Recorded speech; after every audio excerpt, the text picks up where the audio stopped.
गीता अध्याय 2 श्लोक 28। अव्यक्तादीनि भूतानि व्यक्तमध्यानि भारत अव्यक्तनिधनानेव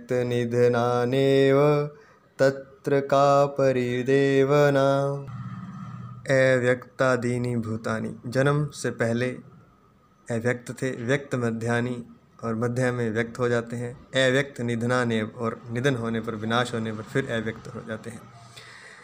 कहने का तात्पर्य यह है कि प्राणी जन्म से पहले अप्रकट होता है, अव्यक्त होता है, और जब जन्म हो जाता है यानी कि मध्य में वह प्रकट होता है, और फिर जब मृत्यु हो जाती है तो वह फिर अप्रकट हो जाता है, विलीन हो जाता है। इसलिए तत्र का परिदेवना, इसलिए वेदना की, शोक की क्या आवश्यकता है।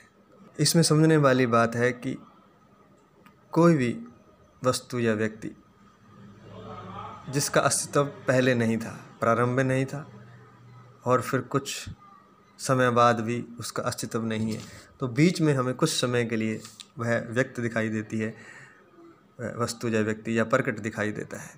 तो क्या हम उसे सच माने? क्या वो सत्य है जो पहले भी नहीं था और फिर नहीं हो जाएगा? केवल बीच में हमें कुछ क्षण के लिए वो प्रकट होता है, तो क्या उसे हम सच माने? जैसे कोई जादूगर कोई जादू दिखाता है, कोई मैजिक दिखाता है और कोई वस्तु को प्रकट करता है, तो हमें पता है कि ये एक जादू है, ये एक मैजिक है, ये पहले भी नहीं था और बाद में भी नहीं हो जाएगा, तो हम उसके लिए शोक नहीं करते, ना दुखी होते हैं, ना सुखी होते हैं, हम उसका आनंद लेते हैं। या एक दूसरा उदाहरण हम लें स्वप्न का। स्वप्न में भी हम देखते हैं कि स्वप्न जिस समय देख रहे होते हैं उसी समय है। जब हम जाग रहे थे तब नहीं था, जब हम दोबारा फिर जाग जाते हैं तब भी वो स्वप्न नहीं होता है। स्वप्न में हम आकाश में उड़ रहे होते हैं या राजा की भांति रथ पर आरूढ़ होते हैं, लेकिन जागने पर देखते हैं कि ना तो वहाँ आकाश है, ना कोई रथ है। तो भगवान कृष्ण अर्जुन को यही समझा रहे हैं कि जो बीच में दिखाई दे रहा है केवल मात्र उसको तुम सत्य मत मान। वह स्वप्न बात है, जैसे सपना बीच में केवल हमें दिखाई देता है, ना उसकी पहले सत्ता होती है ना बाद में सत्ता होती है। जो शुरू में नहीं था, जो अंत में नहीं होगा, केवल वो बीच में है, वो असत्य है, वो सनातन नहीं है, वो झूठ है, वो भ्रम है।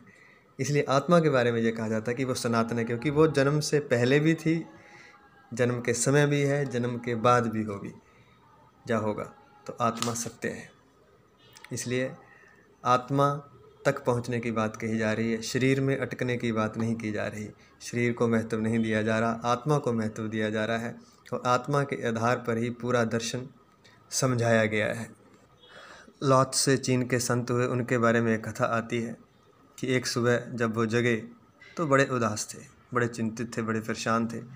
शिष्यों ने उन्हें कभी ऐसा नहीं देखा था, उदास, चिंतित, परेशान, हमेशा मुस्कुराते हंसते रहते थे। तो शिष्यों ने पूछा कि आज क्या बात है, हमें ये तो नहीं लगता कि आप किसी वस्तु या व्यक्ति के लिए शोक कर रहे हैं, आप इतने चिंतित क्यों हैं आज? तो उन्होंने कहा कि रात में एक सपना देख रहा था और उस स्वप्न के कारण मैं बहुत चिंतित हूँ। वो स्वप्न ये था कि रात सपने में मैं एक मक्खी हो गया हूँ। तो शिष्य ने कहा ये तो कोई चिंता की बात नहीं है, स्वप्न ऐसे आ जाते हैं बहुत बार, कुछ भी हम स्वप्न में बन जाते हैं, कुत्ता, बिल्ली, भेड़िया, शेर, कुछ भी। तो मक्खी होना कोई बड़ी बात नहीं है, ना ही कोई बुरी बात है, तो ऐसा शोक करने योग्य इसमें क्या है?